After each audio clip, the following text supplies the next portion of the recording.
and welcome to the Law of Positivism podcast. I'm your host, Shireen, and I'm the creator of Law of Positivism. I'm here to help you on your spiritual and healing journey.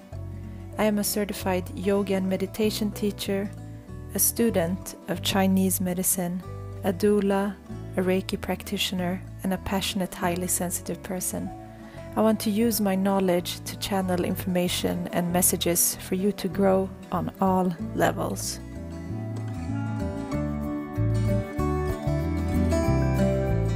Hi, and welcome to the 7th episode of the podcast.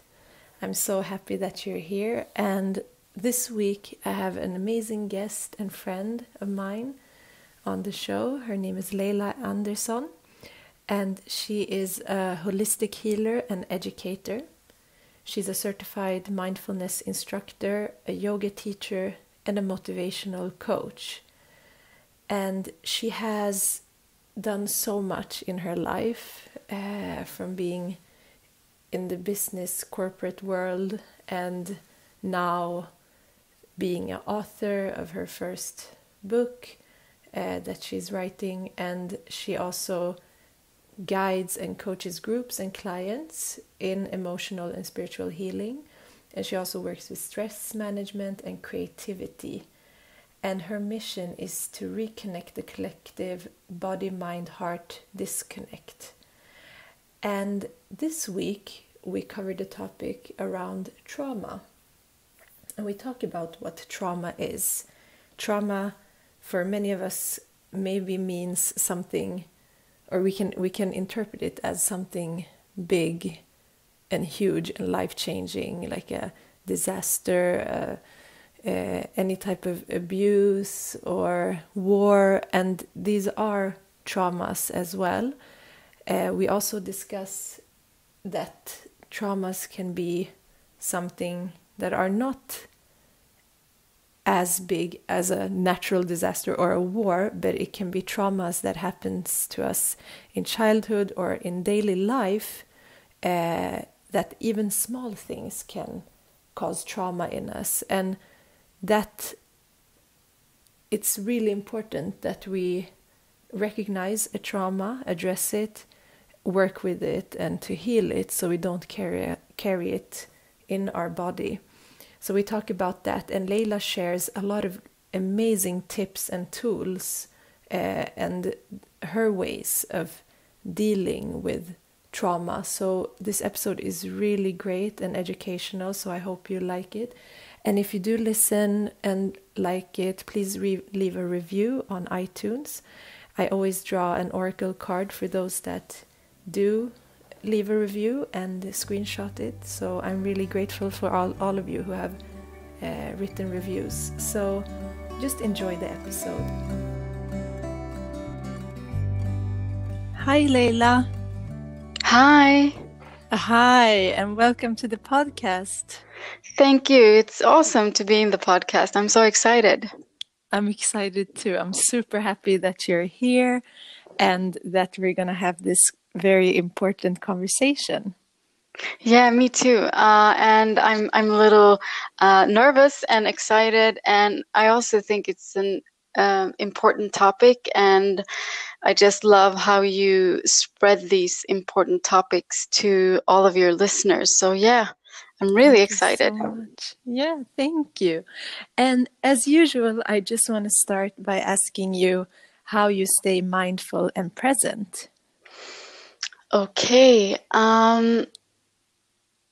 Yeah, I usually start my mornings with a routine I have, and it's a meditation routine, and it's in a few steps. So the first step is always to take at least 5 deep breaths to connect with your breath, and that step is very important because it sticks with you for the rest of the day. So that's the first step. And the second step is smiling. Even if you don't feel like smiling, even if you feel like you don't have anything to smile about, smile, because your facial expressions send signals to your body, and you can choose to you can choose to feel happy, even if you're not happy. And I don't mean you should ignore feelings of sadness, or if something happened. It's not what I mean. I just mean that you can choose, set the tone for the day. So smiling, even if you don't feel like smiling. And the third step is forgiveness. So I try to forgive myself and others for yesterday's mistakes. And that doesn't mean that whatever happened isn't important. It just means that I don't bring those feelings or thoughts or effects with me during the day. I give myself the opportunity to be in a new day. I don't bring the feelings of the past with me. So yeah, those are the three first steps. And then there's a few more steps about, different things, setting intentions and affirmations. And it sounds like it takes a long time, but this routine just takes a few minutes. Sometimes I do it in bed before I get up. Sometimes I do it before I meditate. It's just small steps to remind myself that I am here and this is a new day, and I'm in control of the day. So that's the routine I do in the morning. But then during the day, I keep reminding myself of breathing, like breathing softly, breathing down to my belly, like soft belly breathing. Because as soon as I'm somewhere else, as soon as I lose myself in thoughts or feelings or the past or worry about the future, I can feel my breath up in I have a really shallow breath up in my throat. So I keep reminding myself, maybe I put a hand on my belly to remind myself of breathing deeply with a soft belly. And that takes me to the present moment right away. So important. I do a few of those things. Also I have like this question. If I get caught up in feelings and emotions and worry and stuff, I always ask myself, what is this? Over and over, what is this? Not to get a direct answer, but just to remind myself of breaking this worrying or examining, being curious of my feelings, or whatever is happening, to just explore it. What is this? What is this? And then something calms down, something gets me to the present moment and gets me mindful of what is going on, and also reminds me I have a choice here. I have a choice. I can choose to stay in this mode, or I can choose differently. So it gives me the choice of it gives me choice. And that's what that's what mindfulness does. I think it gives you first space, and in that space you find choice. Yeah, that's very beautiful. Thank you for sharing. I do different things, so it's these are the things I do. It's great tools, I think, and everything that you mentioned are so important to observe ourselves and to observe the body and the breath, and it can, like, it's good to have that routine, and then the routine becomes habit, and you just do it out of habit. So exactly. And if you start that way in the morning, if you start with being with yourself before you let the rest of the world in, if you start with grounding yourself before you let the rest of the world in, before you check your emails or your phone, or even talk to your spouse or partner or children or whatever, if you do that before you let everyone else into your world, it's so much easier to stay mindful and present the rest of the day. If like the first step is reminding yourself of your breath, it's so much easier to remember being with your breath the rest of the day. So, and it doesn't have to take long, just a few minutes, and you're set for the rest of the day. Yeah, it's like programming yourself. Yeah, So exactly. important. Yeah. That's so exciting. You can tell by the things that you mentioned that you have a wide background in different modalities, and we've known each other for a while. Yeah. And have worked together. And Yeah. I think it would be interesting for you to share like your background, what you do, and also how it led you, like what was the path that you took to come to where you are Yeah. right now. Yeah, of course. Where do I start? Yeah, I work with spiritual, emotional healing. I work with mindfulness. I work with yoga. I work with clients. I have classes. I do workshops. I do different things like that. And I didn't always do that. I come from a background where I worked in corporate and big companies. I work with marketing, project management. I did a bunch of different things, very corporate. And I used to, it's like I never really decided that was what I was going to do, but I used to think that I had to have a successful job. I had to be successful. I had to do like the things that were expected of me. So that's what it's kind of, that's what I started doing. And I never really had an intention of doing those things. But one thing led to another, and all of a sudden, that's what I was doing for years. And it stressed me out.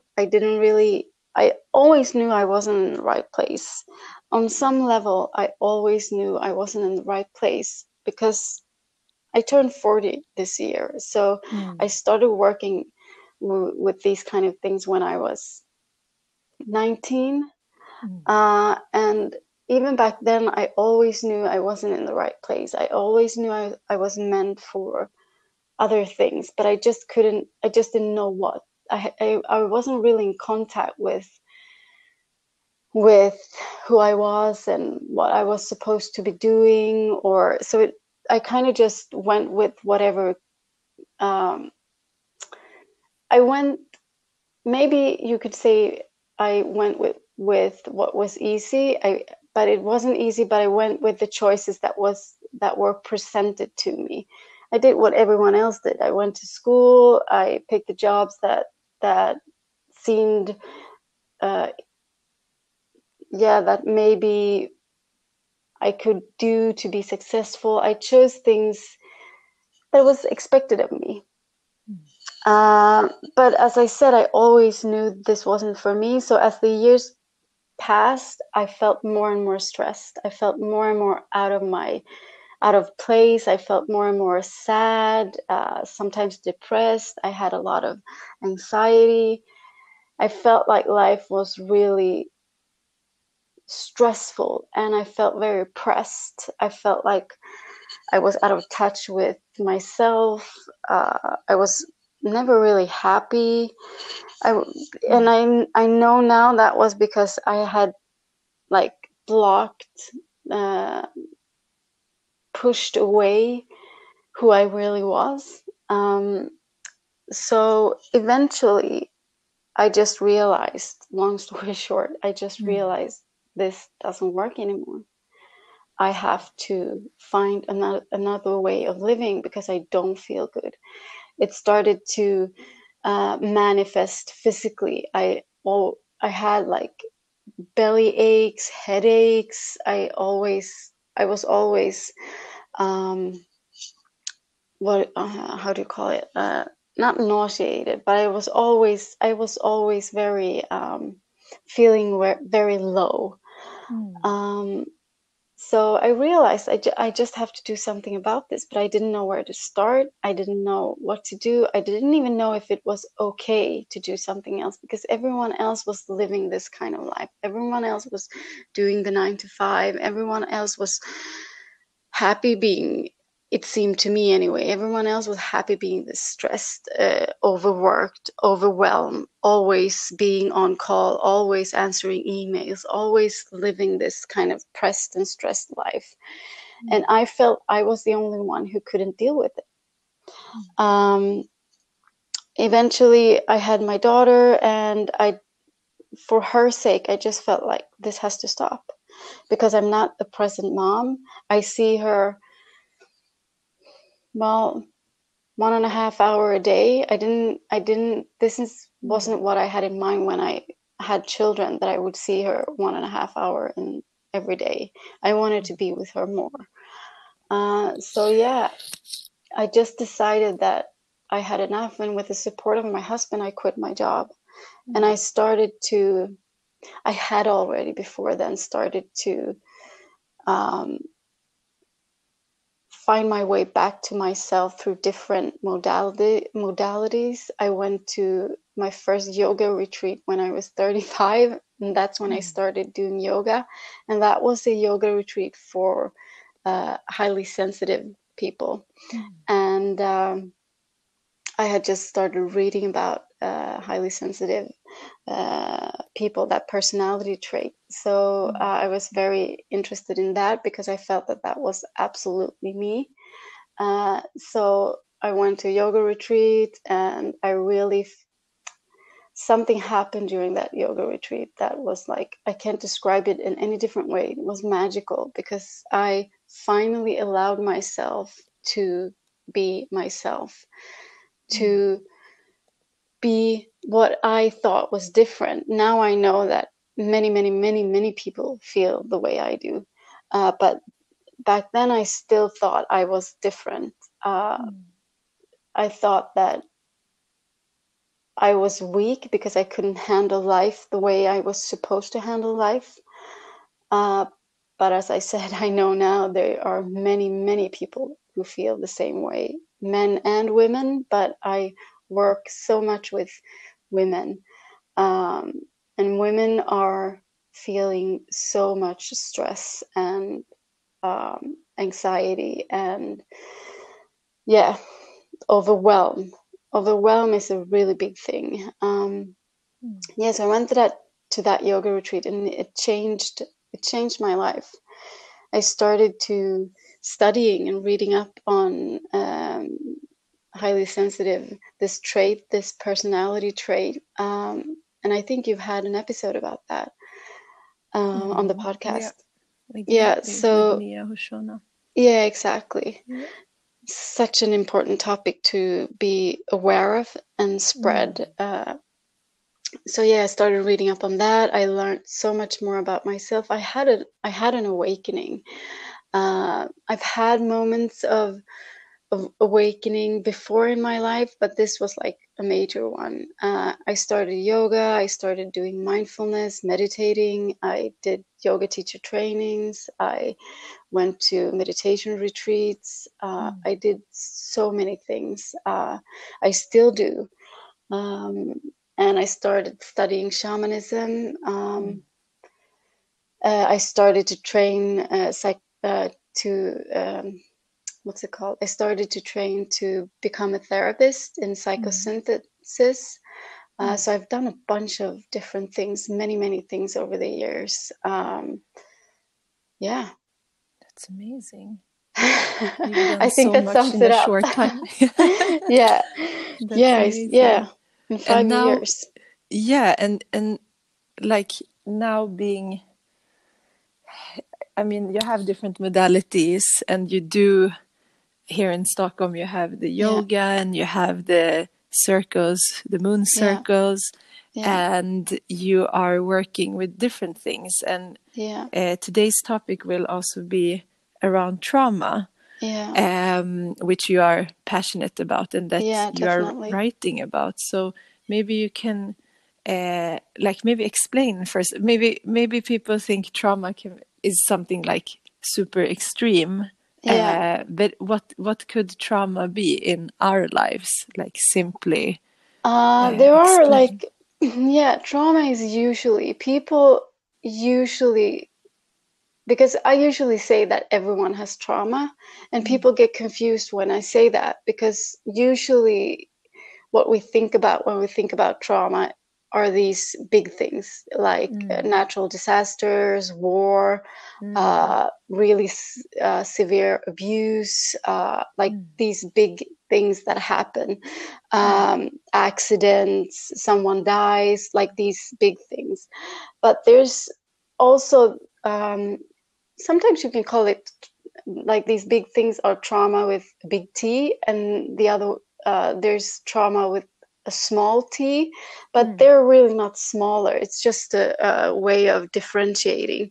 But trauma can also be, like if you go through a very long abusive relationship, and it doesn't have to be physical abuse, it can be psychological abuse, a difficult divorce, it can be when you're little, it can be just not being able to attach to your caregivers or your parents. It's like anything that threatens connection and attachment with parents.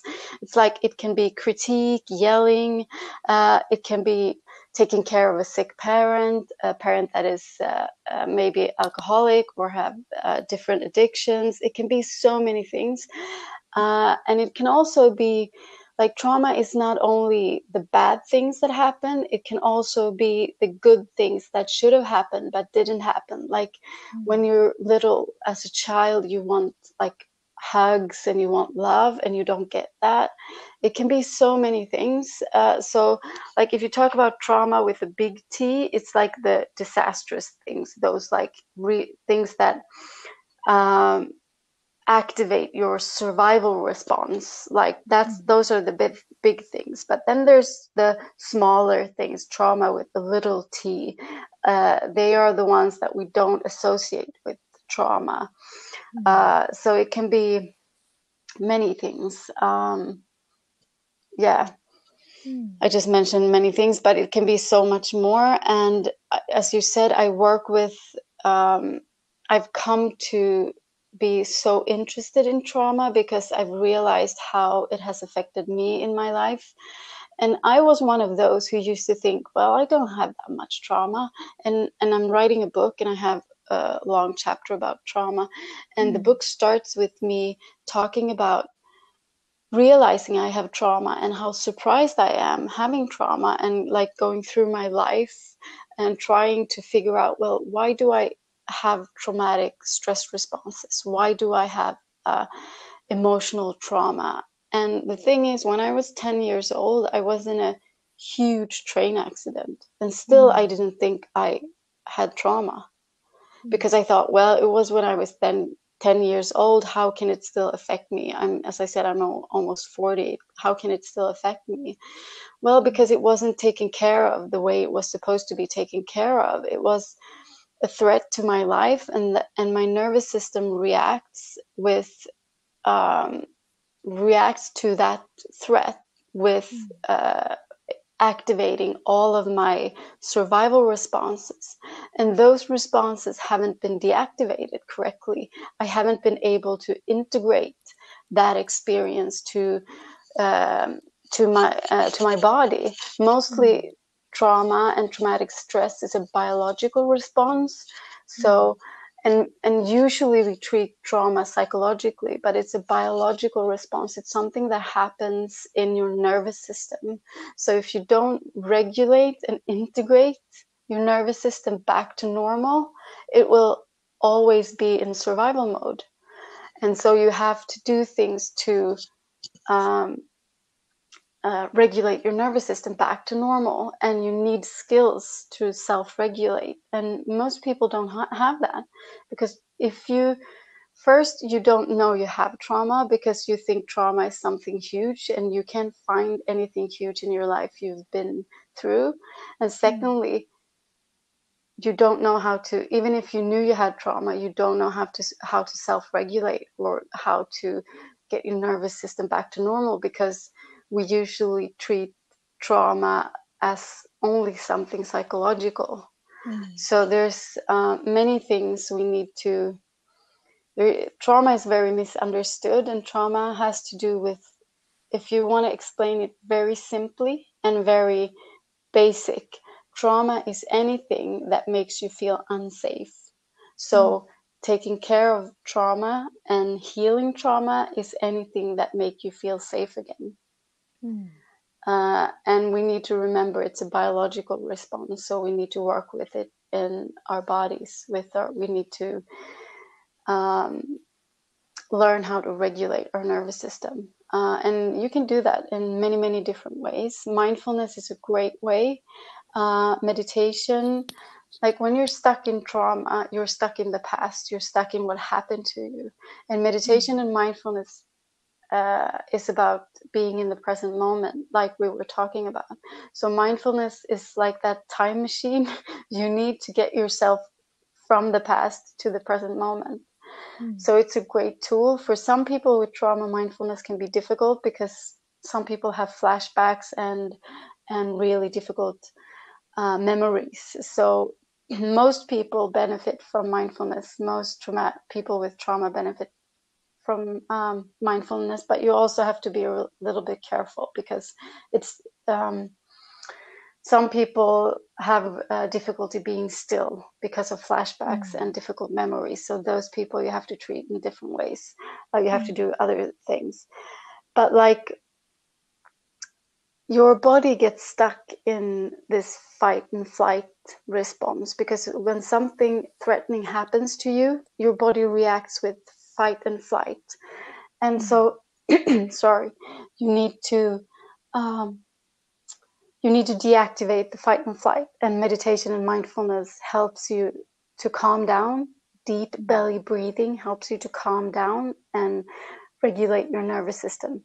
I'm sorry about that. I have something in my throat. I talk too much. And then other things you can do is like dancing, shaking, not dancing like ballroom dancing, like free dancing and shaking, and just close your eyes and shake your body and dance, because that deactivates the freeze response. Your nervous system reacts with either fight, flight, or freeze. And fight is when you want to fight back. Flight is when you want to hide, run and hide, and freeze is when your body freezes. So dancing and shaking and moving your body helps with getting you out of the freeze response. So there's many different things you can do. All of the modalities I use, like yoga is a great tool. Yoga is a really, really good tool, especially if you're aware that you have trauma and maybe the teachers or the courses or classes you take, they have some kind of, they don't have to be trauma trained, but they have some kind of like some kind of knowledge that maybe a few people, if you have like 25 people in a yoga class, at least 5 or 6 or maybe 7 of them will have trauma responses in their body. So it's good if teachers know that, because then they can help hold space for them. So yoga is a great tool. Yeah, and just now that you spoke about it, that would be such an interesting course or class to have, to like just yoga mindfulness for trauma, and then explaining that trauma is probably something that many of us have been through, and it is a tool for growth, because it does. I mean, there is some, in everything there's a duality in this world and dimension, and there can be a light and dark side of everything, and maybe we can learn how to harness that trauma. First of all, like understanding it, and understanding the reactions, and the physical reactions and the emotional and psychological, and then like how does that strengthen us and teach us. And exactly. If we just knew that trauma is any overwhelming event that is too much, too fast, too soon for our nervous system, if we only knew that, then we would understand that it happens to all of us. It's like I said before, it can be losing your job. It can be like taking care of someone who is sick, someone close to you who is sick. It can be, I mean, for a person who is traumatized, positive things can also be trauma. Like, for example, if you have like this big dream of accomplishing something, and all of a sudden you accomplish that, that can be too much for your system to handle if you have a history of being overwhelmed. Yeah. And when I was talking about my history, I have a long history of being overwhelmed. And so I think that if I had more knowledge about my nervous system, my emotional system, and if I had more knowledge about how to regulate myself, I probably would have done much, much better at work. I probably wouldn't have felt as stressed and overwhelmed as I always did if I knew more about how the different things that happened to me over the years had affected me, and how dysregulated I was. If I knew more about that, and then I would have been able to handle it much, much better, and I would have put up boundaries, and I would maybe have talked to more people about it. I would have done so much more, and I would have handled it much better, and I would have been happier and felt much, much better. But the first step is to know and understand trauma. So yeah, that would have been a great class or course to have, and I have some thoughts about doing something about it. But there's at least I know there's many people do yoga. There's, for example, yoga therapy. There's this modality called yoga therapy, and they do a lot of things around trauma, and all over the world. And here in Sweden, there's a woman called Josefin Wikström. I think you know her. Don't you know her? Sounds familiar. Yeah. She works a lot with trauma, and she actually has yoga teacher trainings that incorporate trauma awareness and trauma information. That I think I haven't done them myself, but I'm seriously thinking of it. So there are a few places as a yoga teacher or as a person just interested in this can go to learn more. And one thing that was really important for me to realize was this realizing that I'm highly sensitive, because for highly sensitive people, you know about this, but 20% of everyone in this world, including animals, are highly sensitive. And people who are highly sensitive have a more sensitive nervous system. That means that we process events more deeply, and we also notice things, more things in our environment. But the main thing is that everything we notice, we process so much more deeply. And that's why we might internalize an event as traumatic when non-HSP wouldn't do that. So you are more as an highly sensitive person, and sometimes they're called HSPs. When you're an HSP, you're more prone to internalizing a traumatic event as traumatic stress, because your nervous system is like it's set up that way. So if you're one of those who see yourself as highly sensitive, this thing about trauma might be extra interesting for you. And that's one of the ways I found out about. Because I first started reading about HSP, and that's where I read about trauma, and that's one of the first times I started to realizing the magnitude of trauma. So that's one of the ways in which I found out all these things about trauma. That's one of the ways that led me to trauma, I should say. Yeah, it's like when you open one door, there's so many more doors to be opened, and they're endless. The doors are endless. Yeah, it is, and that's the point with why we are here. So if we're rarely like reaching one height and plateau and then we stay there. We have No, to and I like, don't think we're meant to. no, exactly. We're supposed to like peel off all the layers. So Yeah. we have to find new things that, Yeah. and the more we do it, the more we can do it with ease and understanding. But in the beginning, like the first hit can be really tough, Yeah. but there is so much learning and so much blessings in all obstacles and Yeah. Definitely. challenges.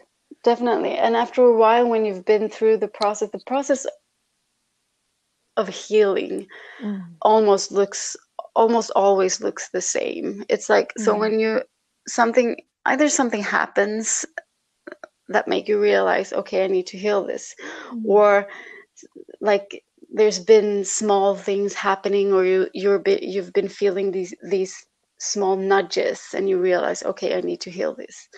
But you realize, either way, you realize you need to heal something, and you need to like be able to be uncomfortable, because it's uncomfortable to heal. And when you start, it might hit you really hard, and it might be difficult, it might be uncomfortable, and you go through a time where you really don't know if it's going to get better, because sometimes it feels like everything just gets worse, and you're like you're in a rough spot.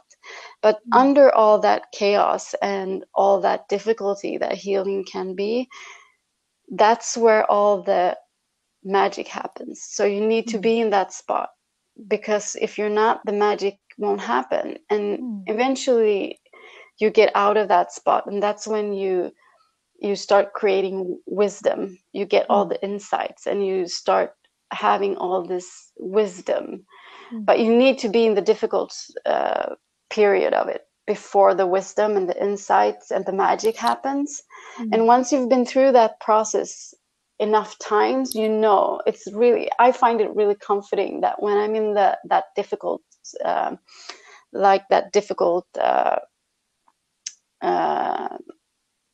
what do you call it?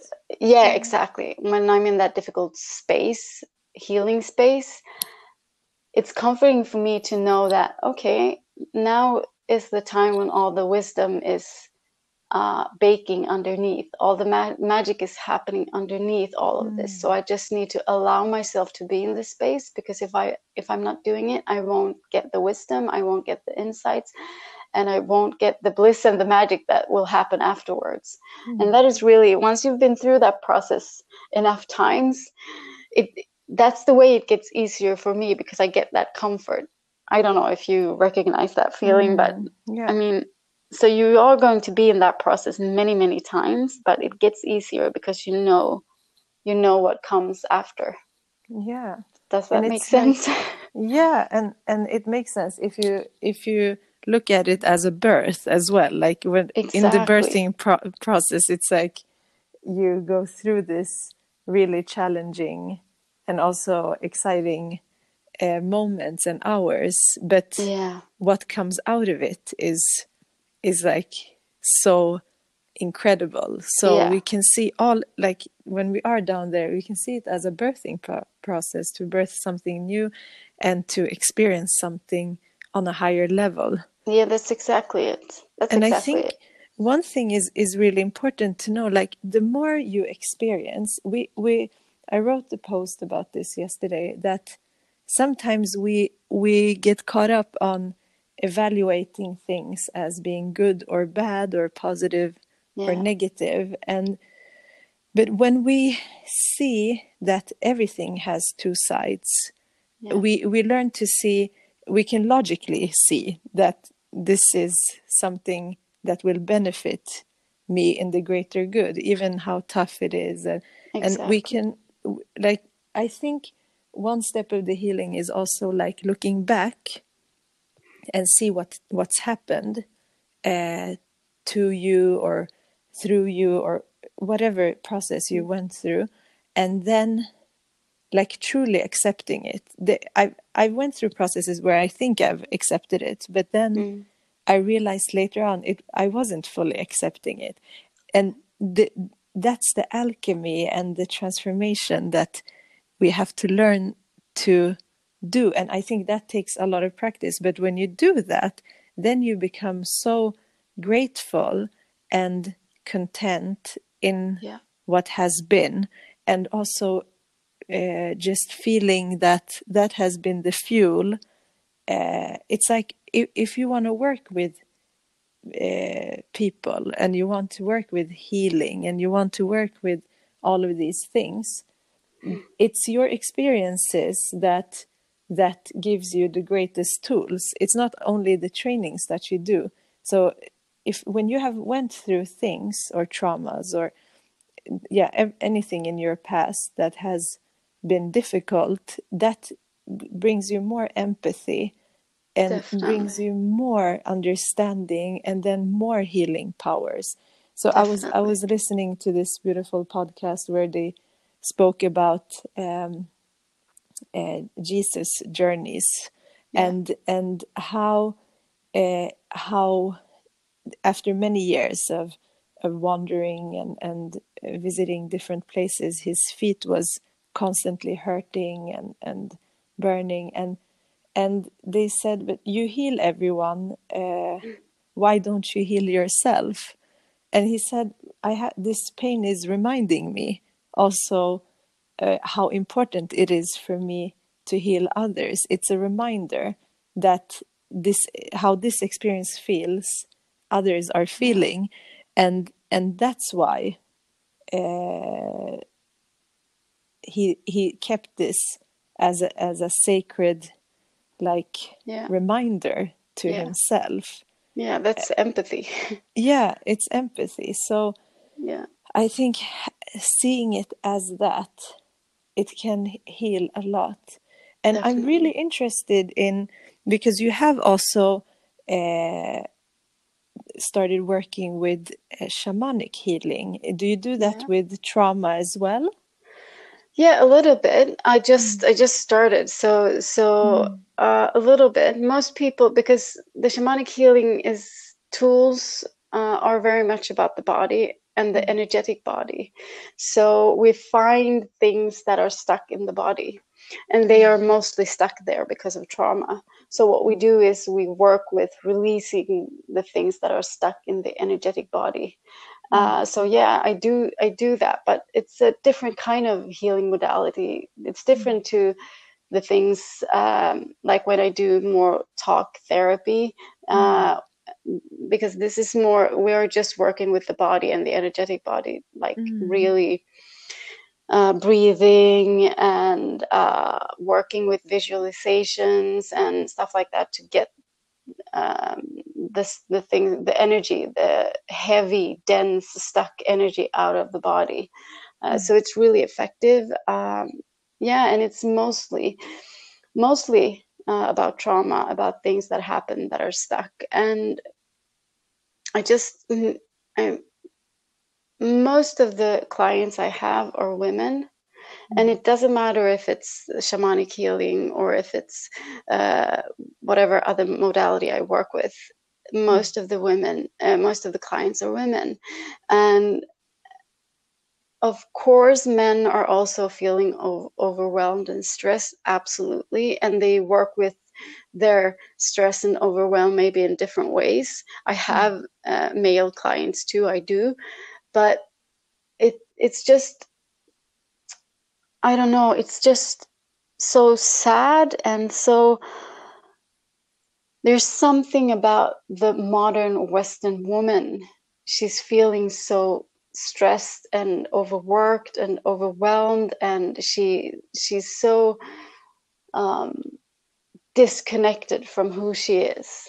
And so I work a lot, especially in the shamanic healing, a lot with helping women reconnecting with themselves. And one of the ways we do that is through releasing whatever stands in their way of reconnecting with themselves. And yeah, I would say 99% of the time it's about trauma. Yeah. And yeah, so it interests me, the fact that so many women need healing. And I'm not saying men don't. I I work a lot with my husband, and we started working together. We have our company, our business together, and he's a holistic health coach, and he works with nutrition and many things. And he does a lot of work with men, so I know men need healing too. But there's something with this, with women, and with this overwhelm and stress. Women are very stressed and burnt out and like, yeah, just overwhelmed. It's like they burn themselves out in this quest for success or becoming something that they think they need to become, or becoming someone they think they need to become. It's like haunting women today. And haunting is a strong word, but sometimes I feel it's the right word, because I meet so many women that feel that way. And the shamanic healing, I've noticed, is a great tool for that, because it helps them relax. It relaxes the nervous system. It makes them, like, maybe for the first time ever, relax in a way they have never relaxed before. So yeah, it's really powerful. Yeah. But It's I just really, started with it, so I have a lot more to learn when it comes to those tools. Yeah. yeah, and it's really to go deep. I think Yeah. healing needs to go that deep as well, because Yeah. everything that manifests in our physical body and kind of in our thoughts, like everything that is tied to this world, comes also from the energy. So if the Definitely. energy is obstructed in any way, or is tainted or dense with Yeah. something, it has to be addressed also. Yeah. So I think that's really good. And Yeah. I So know all that, the yeah. oh, sorry. No, continue. No, so all the modalities I work with, whether it be yoga or shamanism or mindfulness or even psychosynthesis, are all holistic. They work with the physical body, the emotional body, the mental body, the spiritual body, because I think that's the only way we can heal. If we have a whole person approach, it needs to be like a holistic approach, because what traditional medicine does. Traditional medicine is great for many, many things. So there's nothing wrong with traditional medicine, but traditional medicine and psychology is not holistic. It divides the body. It divides us into, like, if I have something going on with my emotions or with my mental states, I go see a psychologist. If I have something going on with my physical body, I go see a doctor, etc. But you need to work with all of these levels simultaneously, because we are a whole person. So you can't heal if you don't look at yourself as a whole person. So it's really important, especially for trauma. Trauma is holistic. It's physical, psychological, and spiritual. So we need to work with it on all those levels, because it manifests in the body, it manifests in the soul, it manifests in the heart, it manifests in the mind. So yeah. Yeah, that's very true. Yeah. And it would be interesting if you could talk about your work that you do in Holistic Rebels with your husband, and the training that you will also Yeah. have, Yeah. and just explain a little bit more about it. Yeah, of course. So we have a business, and we have a company called Holistic Rebels, and we started it. Well, it's not that long ago, a few years back. I started this path before him, so I started working with these things before him, and then eventually he started to train as a health coach, holistic health coach and nutritionist, and then we just decided to start working together. And what we do is we do different things. We have a program where we help clients individually with we see it more as a lifestyle transformation program, because, as I said, we need to heal on all levels. So, and that's why we want to work together, because together we have all these different. All of our expertise is, when we combine it gets like we have so much more to learn. But when we combine our expertise, we have all these levels to work with, like nutrition, the body, physical, emotional. We have all these levels to work with. So whatever our clients come to us with, maybe they come to us with something that is psychological, or let's say they want to start eating differently, then maybe that's what they come to us with. But eventually we will see that we need to work on all these different levels anyway, because how you eat is just a symptom of your lifestyle, or how the thoughts you think about yourself is just a symptom of your lifestyle. So we work like in this whole person approach, holistic and lifestyle approach. And so we work with clients individually. We have a program for that. And we also have this training that in April of 2020, we have a training called Rebel Health Practitioner, where you will learn everything that we know. We will try to teach you. I will lead mindfulness workshops and emotional healing workshops, and we will do things that will intention work, inner spiritual work. We will heal our wounds, our inner childs. We will do all of these different things, and then we will also do yoga, and we will have a meditation practice, and we will teach you how your gut, because gut health, we know now that everything that goes on in your gut goes on in your head, and vice versa. So we will have a workshop all about gut health. We will have workshop about plant-based eating and healthy plant-based eating, because we are plant-based. We eat plant-based, but we will have a workshop. So many people come to us and ask, I want to eat more plants. I want to eat more like whole foods. And so I want to lower inflammation in my body. How do I do that? And so we have workshop about that in this training.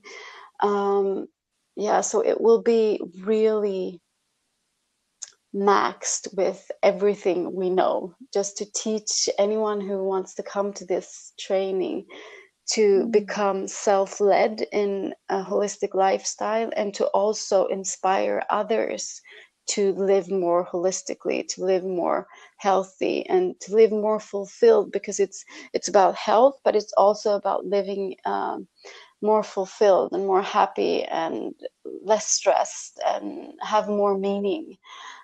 So it's really a whole person approach. All levels of your life, you will have knowledge about how to heal all levels of your life and yourself, and then tools to inspire others to do the same. And that's why it's called Rebel Health Practitioner, because you will become a practitioner of it for yourself and for others.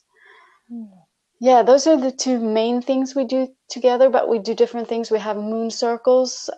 We lead moon circles, because I think that we have forgotten, as modern people, we have forgotten that life is moves in cycles and in phases, and the moon phase is a great opportunity to remember that all of life moves in phases. And so the new moon is a phase where we work with intention setting, where we work with where are we in life and where do we want to go. And at the full moon, we work with releasing old patterns, anything that stands in our way of becoming who we want to be, of doing what we want to do. So it's a great phase to follow, because it's so regular. It's 12 times a year. It's like you have 2 weeks in between new moon and full moon, so you have space to work with yourself. It's a very the pace of the moon is it's a very good pace to work with yourself in these different concepts. So we do that. We have those circles at a yoga studio here in Stockholm. We do different things, but it's all holistic, and it's all aimed to give you tools to live a happier, more fulfilled and healthier life. And it's also not so much, it's maybe not so conventional. As I said, we love traditional medicine and psychology because it's very important to use those tools, but those tools are mostly about taking care of you when you are already very sick. So what we do is to teach you how to not become very sick, to live a lifestyle where you're healthy, so you don't have to become sick. So it's like two different things. Preventing and for the training, can anyone join, or do you have to be a yoga teacher? What is the criteria? Anyone who is interested of shifting to this kind of lifestyle is welcome to join. It's also good for yoga teachers who wants to add to have a more whole like to add this nutritional aspect, to add like these different aspects, to have a more whole approach in it's good for coaches or therapists who maybe want to know more about the body, because they work a lot with the mind and emotions, and maybe they want to learn more about the body. So it's for everyone who really want to not just be stuck in one level, because most people, when they think, oh, I need to get more healthy, they start maybe with looking at how they eat and how they work out. And that's important. That's really important. But anything, it doesn't matter how much you work out or how much you eat well. If you have toxicity in your body from toxic emotional waste in your body, if you think these toxic thoughts all day, or if you have heavy metals that are toxic in your body, working out or eating healthy will only get you so far. You need to look at all these different things. So really, the training is for anyone who wants to understand how healing really works, and how health really works on all levels. So yeah. That's so beautiful. I will share the links to the website and to the training in the show notes. Oh, that's great. And thank you. Is there any last thing that you want to share with the listeners? Yeah, I want to say that when I compile everything in a conversation like this, it might seem like a lot. It might seem like so much to think about, and so much to, it might feel overwhelming. We've been talking a lot about overwhelm, but this type of lifestyle should definitely not be overwhelming, but it might sound like it's a lot. And shifting lifestyle and starting to heal, like on all levels, spiritually, emotionally, physically, it's a lot. But the important thing is that you only need to do one thing at a time. It's a process. We have to remember it's a process. It's been a process for us. We have been doing this for years. So it's not like it needs to happen all overnight. It's not like it needs to happen in a week or in a month. A few things might happen quickly, but it's a process. So it's important to remember, when you start on your path, for whatever reason you start on your healing path, you need to have compassion with yourself, and you need to be loving to yourself and kind to yourself, and like one good thing at a time, one thing that feels good at a time. And when I say feel good, I mean that feels right. It might feel very uncomfortable, but as long as it feels right, just one small step at a time. That's the way to do it. It's much better. The fastest way to grow is to go slow. The fastest way to grow and to heal is to go slow. Because if it becomes overwhelming, you're not going to do it. And it's very easy in a conversation like this because I also talk so much. So it might feel like too much, but it shouldn't feel like too much. Yeah, I think it's been amazing, everything that you've shared, and so insightful, and really like very good tools for us to use and to think about. And if anyone wants to work with you one-to-one, they can connect with you through your website and your Instagram, which I will share. Yeah. So, yeah. Thank you. Yeah, we're on Instagram, on Facebook, and our website. So, it's just at Holistic Rebels, and you will find us everywhere. Great. Thank you so much. I'm so grateful for your talk. It was amazing, and time flies. It feels like we've really talked does. for 5 minutes. Yeah. It's really amazing when that happens. Yeah. And I'm super grateful. Thank you so much. Yeah, thank you. And I'll talk to you soon again. Yes, thank you. Yeah. Thank you so much for listening this week as well. I'm really, really grateful for your time, your energy, and I hope that this can help you on your journey, on healing, understanding yourself better, and I hope you can use the tools that Leila has shared in your own life to come closer to a more balanced and harmonious life and emotional life. So I really hope you loved this, and if you did, please also leave a review on iTunes. It means so much to me, and you can help others to find the podcast. And if you have any questions, connect with me on Instagram, Law of Positivism. So let's take a deep breath in together, in through the nose, and exhale through the mouth, and take whatever resonates with you and leave the rest. Namaste.